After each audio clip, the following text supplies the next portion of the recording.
Celebrating the legacy of number 43 and its contribution to the liberation of South Africa. This is a house that was used by many of the freedom fighters or the liberators of South Africa, ANC, PAC, Black Conscious Movement. A book was written in 2007 about the very activities of the house.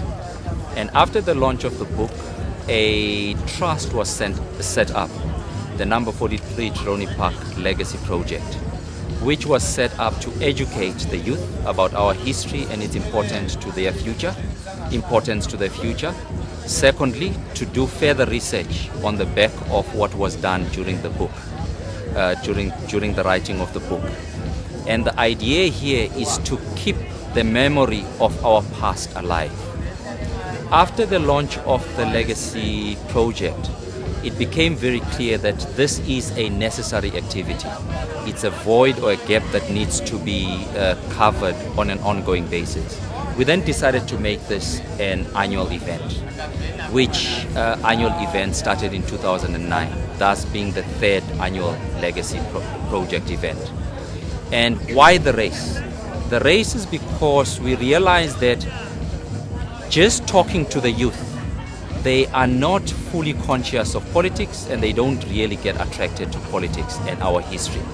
So what we then decided was to create a forum or a platform for them to participate and be conscientized. And a race was the best vehicle for us to achieve that objective. This year's activity has grown phenomenally. We actually underestimated the growth. We did expect a growth, but the growth was beyond our expectations. We had estimated around 300 runners, for instance. We seem to have gone beyond 400. We ran out of t-shirts, we ran out of registration sheets. That's an indication of how popular the race has become. And we think that we're going to attract the same numbers from Forimakogoism, even more. So the popularity is growing.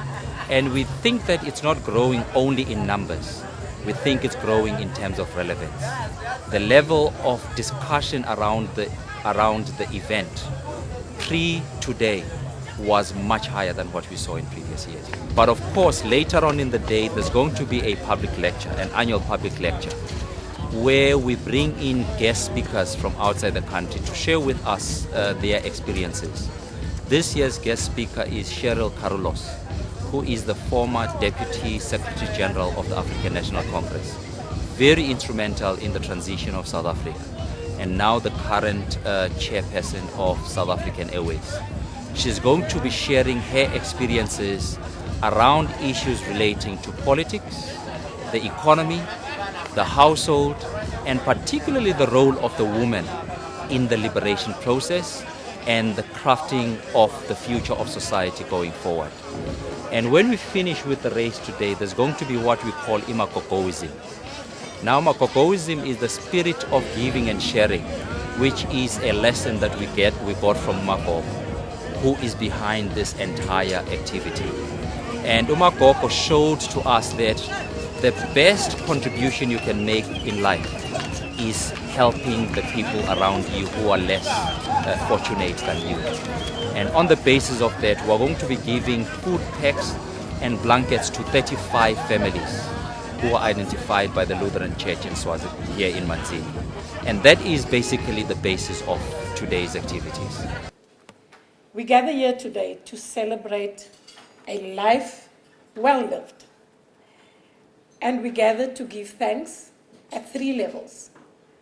Firstly, we gather to say thank you to Oma Gogo for leaving us such a wonderful legacy. We also gather here, Honorable Deputy Prime Minister and your colleagues. We gather here also to thank the people of Swaziland again for their support, solidarity, and the hospitality given to thousands of exiles who were forced to flee from their country of their birth, South Africa, in the dark days of apartheid. But a very special thanks must go to the Masilela and Kekana families for giving us such a wonderful, gentle giant of a woman and also for consistently sharing your home and Umagogo's heart with all of us. We gather here today exactly a week after we laid to rest uMasisulu, that great liberation struggle icon, a leader whose legacy we treasure dearly. Today we gather again to pay tribute, as indeed we do, and as indeed we should do every year, to Umagogo, Rebecca Makhomo Masilela, another mother whose legacy we treasure dearly. As we stood over Masisulu's graveside last week, it hit home to me that now we, this generation, are the frontline generation. And I tell you what, it scared the living daylights out of me. It occurred to me that the things that we admire most about uMasisulu, the things we will sorely miss her for, can only be passed on if we, this generation, choose to own it, to develop it, and to pass it on. So as I stand here today to celebrate and remember what it is that we treasure about Umagogo, I'm reminded again that the legacy of our mothers can only live through us. Scary? Of course it is. But we are the children of our mothers, and they've taught us well. So between us, we should just be able to get it together, to pick up the baton, and to run the race. And if this morning was anything to go by, I think we'll get it together. But I also often speak and I say, I believe we are an incredibly lucky generation. We are old enough to have lived through the era, even if it was the tail end, of colonialism, imperialism, and that legalized racism called apartheid.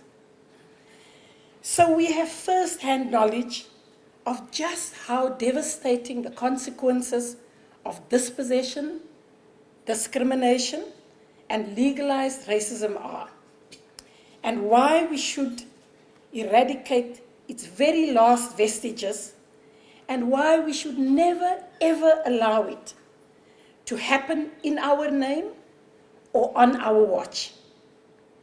And painful as it was, the knowledge is nevertheless invaluable, and we must not allow our knowledge and memories of that knowledge to become blunted as we become materially better off as individuals. Our generation is also lucky to be old enough to be part of a generation who can say, we obeyed the clarion call to submit or to fight. We stood up and we fought apartheid. And we were victorious. So like uMagogo, I can say with pride and with honesty, I carry the scars inflicted on me, my family, my community, and my continent through years of prison, detention, torture, and I carry those scars as my badge of honor. We are also a generation who are lucky to be alive, just to be alive, to have survived that brutality. So today we should also honor the many who did not survive. Those who were murdered, killed in detention, buried in shallow graves. We are painfully mindful of those like Simpiwe Mtimkulu, who would have been my age today. He disappeared. Neil Agate, a young white trade union leader. Chris Hani, I don't need to introduce. Stanza Bopape, I last saw him walk away from a meeting we had. We still don't know where he is. Stephen Bantu Biko, who I ended up having to bury by default as a young woman of 19 because everyone else had been detained. And many, many like them who paid the ultimate price for my freedom. But we're also a generation who was still young enough to be part of building a very different future. And this I consider to be a huge privilege, and it excites me greatly. But this privilege also implies a set of very clear responsibilities, because it is our generation, us in this room, that has to shape what a post-colonial, post-apartheid Africa will look like. And this is a terrifying thought, because our elders are now departing one by one.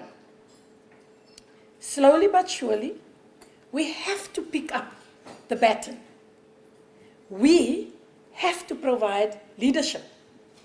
We are now the frontline generation. So today I want to engage with you to get us all thinking about what legacy we as a generation will leave behind.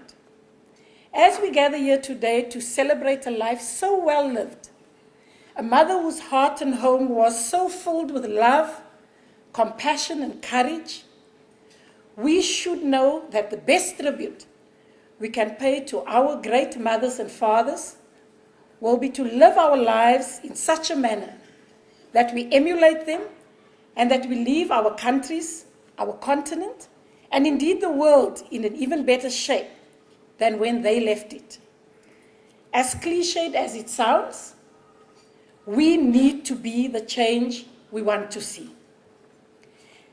Now, in this room, having lived through quite a few things, we are what sometimes the kids call people of a certain age, and it's usually a euphemism for people who are pretty well yesterday's news, 30 seconds ago, whatever the latest thing is. And people of a certain age in every generation tend to look at the next generation with great judgment and criticism. We spend a lot of time bemoaning their behavior, their music, their clothes, or their lack thereof, their values, etc. And I suspect that if we debated the veracity of this, we could be here for a very long time, so I'm not going to go there. But I do want to challenge all of us by asking the question, whose children are these unruly youths exactly? Ought we not to take more responsibility to shape what the next generation will turn out to be? Are we not mainly the upright citizens we consider ourselves to be, through the support, the discipline, and the examples of those who have walked before us? So let us step up to the plate and shoulder our responsibilities to grow the next generation in a manner that we would feel proud. Now, there's no doubt that the country of Umagogo's birth, South Africa, is indeed a much better place today. And we are grateful that our mother lived long enough to usher in democracy with us, and to see how her well-brought-up children and grandchildren, we just evidenced, are using the new opportunities presented to them under democracy. Today, South Africa is considered to be a leading nation globally. We can be proud that we are now invited to join many prestigious fora, unheard of and inaccessible to developing nations such as ours in the past. Our country's voice is listened to carefully all over the world.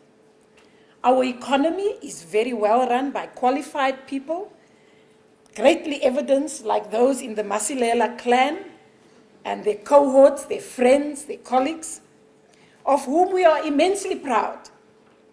Our constitution today is universally acclaimed as a benchmark for the world. Our judicial system in South Africa is held in high regard, both inside South Africa and outside. We adhere to the rule of law. And our democracy is underpinned by regular, free, and fair elections that just run better and better every time. And here I must say, largely due, or in great measure due to, 3 very smart women, could only have been women, who must make Umagogo smile every time we go to vote.